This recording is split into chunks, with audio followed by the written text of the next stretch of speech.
Selamat pagi dan salam sejahtera kepada semua pelajar. Pada hari ini kita akan meneruskan sesi pembelajaran kita untuk tajuk semester 2, Sastra dan Pembangunan, dan kita akan mengupas tentang bahagian C, Pembangunan Negara untuk tajuk kepemimpinan. Jadi untuk tidak membuang masa, mari kita persilakan pembentang kita, sahabat kamu Nur Azrina. Silakan.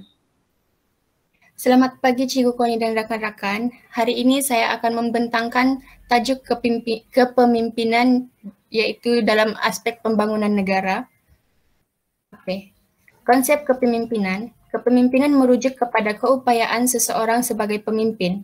Gaya kepemimpinan merujuk kepada sikap, kebolehan dan kecekapan yang menjadi ciri seseorang sebagai pemimpin. Kita akan lihat analisis iaitu analisis golongan tua. Ada 3 watak dalam golongan tua iaitu Encik Muhammad, Yang Berhormat Muhammad Yusuf dan juga Datuk Tan. Kepemimpinan yang pertama ialah bertolak ansur.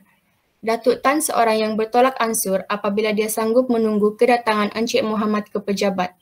Walaupun menunggu orang bukan kebiasaan baginya, namun dengan rakan kongsinya Encik Muhammad, dia sanggup menunggu untuk kepentingan perniagaannya. Seterusnya, merendah diri. Encik Muhammad sentiasa merendah diri khususnya apabila berhadapan dengan Datuk Tan dan Yang Berhormat Muhammad Yusuf. Beliau mengatakan bahawa penglibatannya dalam dunia perniagaan masih lagi seperti dalam hutan rimba. Kepemimpinan yang seterusnya ialah berani mengambil risiko. Encik Muhammad berani mengambil risiko dengan berusaha merebut peluang perniagaan tanpa mengira kesusahan yang bakal ditempuhinya. Beliau sanggup membekalkan lada hitam ke Jerman Barat antara 800 dengan 1,000 tan selama 7 tahun, sedangkan selama ini hanya 50 tan setahun diekspor. Encik Muhammad juga seorang yang berpandangan jauh, contohnya Encik Muhammad mempunyai wawasan apabila beliau bercadang membangunkan Jiran Medang menjadi kawasan pelancongan. Yang terakhir, bertanggungjawab. Sebagai wakil rakyat, Yang Berhormat Muhammad Yusuf bertanggungjawab terhadap masalah rakyat. Beliau melawat kawasan yang diwakilinya dan menjaga kebajikan mereka. Beliau sering turun padang dan hadir dalam perjumpaan di kawasannya. Okey, terima kasih Azrina. Sebelum Azrina teruskan, cuba naik ke soalan tu, ke tajuk tadi tu, kepemimpinan golongan tua kan? Ya, Cikgu. Okey, so kalau soalan itu memfokuskan kepada kepemimpinan golongan tua, kamu kena lihat isi perbincangan kamu jangan berfokus kepada satu watak sahaja ya. Kamu kena lihat sekurang-kurangnya 2 watak dan 2 watak itu akan kamu jadikan sebagai perbincangan kamu pada bahagian contoh. Okey, artinya kamu boleh ambil Encik Muhammad 3 isi, Yang Berhormat Muhammad Yusuf. Kalau kamu jumpa 2 isi, kamu bagi Yang Berhormat tu 2 isi.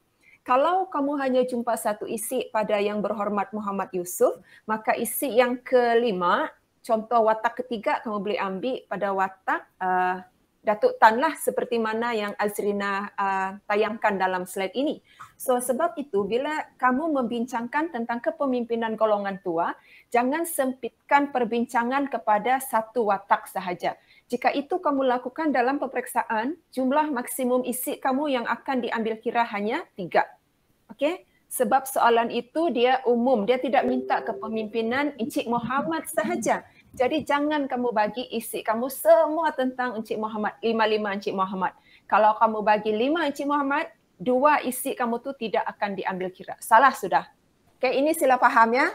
Kalau soalan tidak sebut nama watak secara umum, dia terbuka ataupun dia sebut di situ watak-watak, pastikan paling kurang jumlah watak yang kamu bagi mesti 2. Okey, jadi kombinasi isi, watak pertama 3 isi, watak kedua 2 isi. Jelaskah? Jelas? Jelas, Cikgu. Okey, so untuk watak golongan tua, kamu memang boleh ambil sudah apa yang Azrina bagi ni. So di sini dia ada 3 watak, Cik Muhammad 3 isi, Yang Berhormat Muhammad Yusuf 1 isi, Datuk Tan 1 isi. Okey? Boleh dipahami ya? Boleh dipahami? Boleh, Cikgu. Okey, thank you Azrina. So teruskan. Seterusnya kita akan menganalisis kepemimpinan generasi muda. Kita akan lihat watak Rahim dan juga Sudin dalam golongan generasi muda. Okey, yang pertama ialah bertanggungjawab. Rahim sanggup menentang cadangan ayahnya untuk menjalankan kegiatan perlombongan di Kampung Pulai. Rahim cuba membela nasib penduduk kampung Pulai yang mungkin akan kehilangan tanah jika cadangan Encik Muhammad untuk membuka syarikat Lombong Lembat Walang menjadi kenyataan. Seterusnya, gigi. Sudin seorang yang gigi apabila beliau tidak berputus asa memujuk penduduk kampung Pulai agar bersetuju untuk menjual tanah kepada Encik Muhammad. Kepemimpinan bijaksana. Pendidikan yang diperolehi oleh Rahim sewaktu beliau belajar di London telah menjadikannya seorang yang mempunyai ilmu pengetahuan yang luas dan bijaksana. Dengan ilmu pengetahuan yang dimilikinya, beliau mampu berfikir dan bertindak dalam menyelesaikan sesuatu masalah, iaitu menentang hasrat ayahnya untuk membuka lombong biji di Lembat Walang kerana akan memberi kesan negatif kepada penduduk kampung. Seterusnya, kepemimpinan berani. Rahim berani mengkritik dan menentang sikap ayahnya yang dirasakan lebih mengutamakan keuntungan semata-mata berbanding dengan nasib yang akan menimpa penduduk kampung Pulai yang kehilangan tanah melalui penubuhan syarikat Lombong Lembat Walang. Yang terakhir, suka menolong. Sudin telah membawa Sani berjumpa dengan Encik Muhammad di Kuala Lumpur untuk memberi peluang pekerjaan kepada Sani. Okey, terima kasih. Azrina naik balik. Okey, so ini sekarang ialah kepemimpinan golongan muda. So cikgu ingin tanya dulu kepada mana Diana? Diana boleh respon cikgu? Cikgu kena cepat ni. Diana? Okey, Zulika. Ya, cikgu. Okey, Zulika, ini ialah kepemimpinan golongan apa ni? Tengok watak di sini. Golongan apa? Generasi muda. Generasi muda. Okey, cuba lihat berapa watak di situ? Ada 2. Siapa? Sudin dan Rahim. Okey, bagus. So maksudnya sekiranya soalan itu menanyakan tentang kepemimpinan generasi muda, sama macam tadi generasi tua kan, minimum watak yang kamu bagi mesti 2. So artinya dalam sini dia sudah tepatlah kan? Ada 3:2, betul? Betul? Ya, cikgu. Respon yang lain. Okey, Rosen betul. 3:2. So Rahim ada 3, Sudin ada 2. Apabila kamu persembahkan jawapan, pastikan kamu bagi satu watak tu dahulu, susunlah. Kalau kamu mau mula dengan Rahim, bagi 3 isi di atas tu Rahim, lepas tu baru kamu masuk Sudin. Okey? Boleh kan? Biarlah dia teratur. Biar dia teratur lah, dia nampak lebih kemas macam tu. So cikgu harap ini kamu jelas jangan ingat di sini saja, tapi ingatlah sehingga kamu menduduki peperiksaan nanti. Paling penting kamu ingat masa exam, kalau soalan itu umum, dia tidak nyatakan nama watak, pastikan kalau dia kata watak-watak ataupun generasi muda kah, generasi tua kah, maka capahkan kupasan watak kamu kepada sekurang-kurangnya 2. Atau kalau tidak cukup 2, bagi 3. Okey, itu sahaja. Teruskan. Seterusnya ialah kepemimpinan Encik Muhammad. Berpandangan jauh, Encik Muhammad mempunyai wawasan apabila beliau bercadang membangunkan Jiran Medang menjadi kawasan pelancongan. Seterusnya, berkarisma.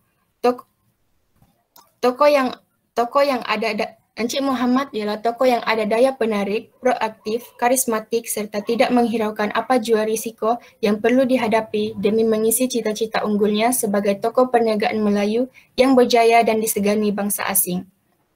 Berani mengambil risiko.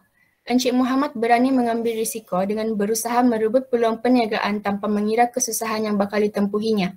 Beliau sanggup membekalkan lada hitam ke Jerman Barat antara 800 dengan 1,000 tan selama 7 tahun, sedangkan selama ini hanya 50 tan setahun diekspor. Seterusnya ialah merendah diri. Encik Muhammad sentiasa merendah diri, khususnya apabila berhadapan dengan Datuk Tan dan Yang Berhormat Muhammad Yusof. Beliau mengatakan penglibatannya dalam dunia perniagaan masih lagi seperti dalam hutan rimba. Akhir sekali, Encik Muhammad seorang yang cekap. Encik Muhammad sentiasa berusaha mencari peluang dalam perniagaan. Beliau bercadang menjadikan tanah miliknya di Jiran Medang sebagai tempat rekreasi ataupun sebagai kawasan pelancongan. Kecekapan yang ditunjukkan oleh Encik Muhammad menjadikannya seorang ahli perniagaan yang berjaya. Okay, thank you. So soalan ini, bukan soalan lah, tajuk ini dia memfokuskan kepada Encik Muhammad. So bila Encik Muhammad, barulah kamu fokuskan perbincangan contoh kamu semua tentang Encik Muhammad. So di sini Azrina cuma bagi kamu 5. So sebenarnya ada banyak ya tentang kepemimpinan Encik Muhammad, tapi cikgu tidak mau bebankan kamu untuk mengingat terlalu banyak fakta. Memadai jika kita ambil 5 fakta yang dominan. So ini merupakan 5 fakta kepemimpinan yang dominan tentang Encik Muhammad dan sekiranya di soal dalam peperiksaan, kamu ambillah ini.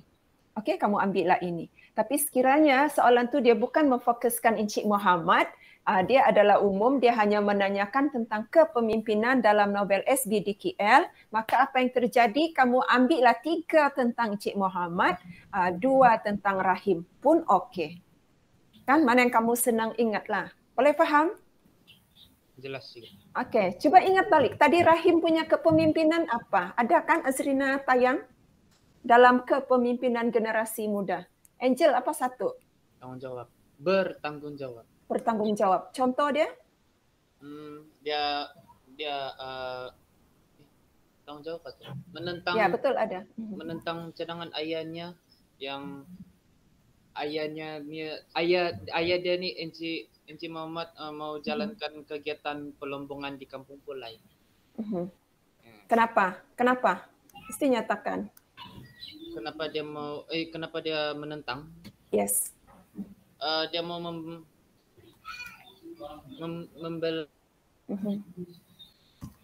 membela? Sip. Freeze sudah Angel. Ya. Membela nasib penduduk Kampung Pulai yang bakal teraniaya kerana kehilangan tapak tanah kan. Sebab ada yang duduk menumpang sahaja di atas tanah Encik Muhammad. Okey. Okey, thank you, betul. Apa lagi? Teresa, satu lagi. Berani. Okey, contoh. Rahim dia berani menentang sikap ayahnya. Lebih kuranglah dengan contoh Angel tu kan? Ya. Okey. So, kalau Teresa sudah ambil berani, makanya untuk fakta Encik Muhammad nanti jangan lagi ambil berani mengambil risiko ini ya. Sebab Rahim kamu sudah ambil berani, kamu sudah ambil bertanggungjawab. So kalau soalan tu umum tentang kepemimpinan dalam SBKL, kalau Rahim kamu sudah ambil berani dan juga bertanggungjawab. So untuk Encik Muhammad kamu boleh ambil berpandangan jauh, merendah diri dan juga cekap. Okey? Boleh kan?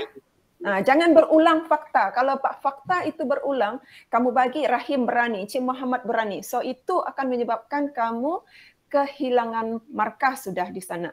Ingat, jangan ulang fakta. Walaupun contoh peristiwanya berbeza. So kalau fakta itu sama, kamu ambil satu contoh yang tidak akan menyebabkan kamu kekurangan fakta untuk 2 watak yang berbeza. Boleh faham apa yang cikgu cakap ni? Jelas. Mary faham? Ya, jelas juga. Jelas Okey, thank you. So tolong ingat apapun yang cikgu sampaikan, tolong ingat. Okey, teruskan Azrina, rasanya tajuk terakhir. Ya. Okey, kita akan melihat kepada kepemimpinan dalam watak Rahim. Rahim seorang yang berani. Rahim berani mengkritik dan menentang sikap ayahnya yang dirasakan lebih mengutamakan keuntungan semata-mata berbanding dengan nasib yang akan menimpa penduduk Kampung Pulai yang akan kehilangan tanah melalui penubuhan syarikat Lombong Lembah Tualang. Seterusnya, bijaksana. Pendidikan yang diperolehi oleh Rahim sewaktu beliau belajar di London telah menjadikannya seorang yang mempunyai ilmu pengetahuan yang luas dan bijaksana. Dengan ilmu pengetahuan yang dimilikinya, beliau mampu berfikir dan bertindak dalam menyelesaikan sesuatu masalah, iaitu menentang hasrat ayahnya untuk membuka lombong biji di Lembah Tualang kerana akan memberi kesan negatif kepada penduduk kampung. Berpandangan jauh. Walaupun Rahim belajar di London dan berjaya memperoleh ijazah dalam bidang pengurusan dagang, namun beliau berhasrat untuk kembali ke tanah air bagi mencurahkan baktinya di mana dia sanggup bekerja dengan syarikat Lombong Lembah Tualang asalkan ayahnya bersetuju dengan rancangan Lebay Ma'arif berhubung dengan tanah wakaf di Kampung Pulai. Okey, yang seterusnya ialah merendah diri. Biarpun memiliki ilmu yang tinggi dan dalam kalangan keluarga yang berada, beliau tidak sombong dan bangga diri. Beliau sanggup mendengar dan menerima cadangan Sudin serta lebay ma'ruf yang hendak mewakafkan tanah untuk kepentingan penduduk kampung. Akhir sekali, Rahim seorang yang bertanggungjawab, iaitu Rahim sanggup menentang cadangan ayahnya untuk menjalankan kegiatan perlombongan di Kampung Pulai. Rahim cuba membela nasib penduduk Kampung Pulai yang mungkin akan kehilangan tanah jika cadangan Encik Muhammad untuk membuka syarikat Lombong Lembah Tualang menjadi kenyataan. Okay, thank you. So kalau kamu lihat kepemimpinan Rahim dan ayahnya tu dia lebih kurang sama. Kalau Rahim ada bijaksana, Cik Muhammad pun ada bijaksana. Rahim berpandangan jauh, Cik Muhammad pun berpandangan jauh. Rahim merendah diri, Cik Muhammad pun merendah diri. Betul kan? Betul kan? Cuma peristiwanya berbeza. So kamu kena bijak, thank you Angel, bijak tackle contoh peristiwa yang berbeza pada dua watak itu. Okay, so saya rasa kupasan Azrina dia cukup jelas. Dia bagi 5 isi, 5 contoh yang cukup jelas. So apabila nanti kamu buat nota, kamu sebenarnya telah menghasilkan satu nota yang lebih kepada mempersiapkan kamu untuk menguasai tajuk ini dengan lebih jelas lah. Okay? Okay, teruskan Azrina. Cikgu ada 4 minit lagi. 3 minit saja cikgu ni lagi. Tayang contoh soalan cikgu. Contoh soalan, lepas tu tutuplah. Okey. Contoh soalan bagi kepemimpinan ialah kepemimpinan generasi muda merupakan asas penting dalam pembangunan negara. Berdasarkan watak-watak dalam novel Saudagar Besar dari Kuala Lumpur, huraikan pernyataan tersebut dalam konteks pembangunan negara. Okey, thank you Azrina. Sini saya mau tanya dulu. Tolong respon cepat sikit. Mary lah, saya tanya Mary. Mary, kalau untuk soalan ini, berapa watak yang perlu kamu jadikan dalam bahagian kupasan? Sekurang-kurangnya 2 watak. Okey, so kamu akan ambil watak siapa, Mary? Mungkin Rahim sama Robert. Robert? Sudin. Apa cikgu? Rahim dan Robert, apa kepemimpinan Robert yang kamu jumpa? Kalau ikut nota kita hari ini, kita punya watak generasi muda siapa? Oh, Mary lambat masuk tadi kan? Sorry. Tapi adalah kalau Robert ada, Robert saya akan bagi dia bijaksana juga sebab dia dapat dia belajar tentang pengurusan tentang perlombongan. Jadi dari sana dia dapat membantu ayahnya Datuk Tan untuk mengusahakan syarikat Lombong Lembah Tualang. Okey. Ya. Okey, boleh juga Mary. Cuma kamu kena ingat, kalau kepemimpinan ini, kamu kena lihat dia dalam aspek pembangunan negara, pastikan kepemimpinan watak yang kamu kaji itu dia memang melibatkan watak itu dengan orang luar. Orang luar artinya penduduk kampung. Macam Rahim, dia punya kepemimpinan melibatkan penduduk kampung Pulai kan? Dia bertanggungjawab mempertahankan nasib penduduk kampung Pulai. Kemudian kalau dia merendah diri dengan lebay ma'ruf dan Sudin, dia dengar pandangan. Kemudian kalau dia bijaksana, dia mendamaikan Encik Muhammad tu dengan lebay ma'ruf sehingga menyebabkan lebay ma'ruf punya cadangan untuk mewakafkan tanah untuk tujuan kegunaan pembinaan surau dan kompleks pekerja di Pekan Tualang itu diterima oleh Encik Muhammad. Begitu juga Sudin. Sudin dia menolong Sani. Okay, so dia berkhidmat untuk orang lain. Begitu juga Sudin, dia berusaha memujuk penduduk Kampung Pulai supaya setuju untuk dipindahkan ke tanah rancangan Felda. So kita ambil contoh yang dominan itulah. Okey Mary? Okey, so terima kasih. So cikgu harap bila kamu dapat soalan, tolong highlight itu watak-watak. Jangan kurang daripada 2 watak. Okey, so Azrina tayang sahaja. Syarat cikgu sudah bermula nih. Tayang sahaja. Contoh jawapan. Contoh jawapan.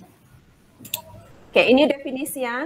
Definisi, pastikan 3 ayat. Ayat pertama, definisi kepemimpinan. Ayat kedua, nyatakan golongan generasi muda yang kamu akan masukkan dalam ayat contoh kamu. Kemudian bagi tahu contoh kepemimpinan mereka. Okey, next. Okey, so ini contoh dia lah. So kalau kamu lihat sini berani, Azrina ambil Rahim. So seperti biasa, pastikan ada huraian yang dikaitkan dengan pembangunan negara. Isi 2, bertanggungjawab Rahim. Okey. 3, bijaksana Rahim. Okay, isi 4,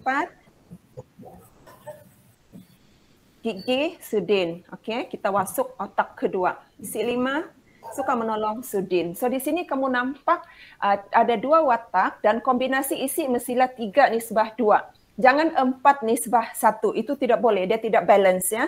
So kalau kamu bagi Rahim 3, Sudin mesti 2.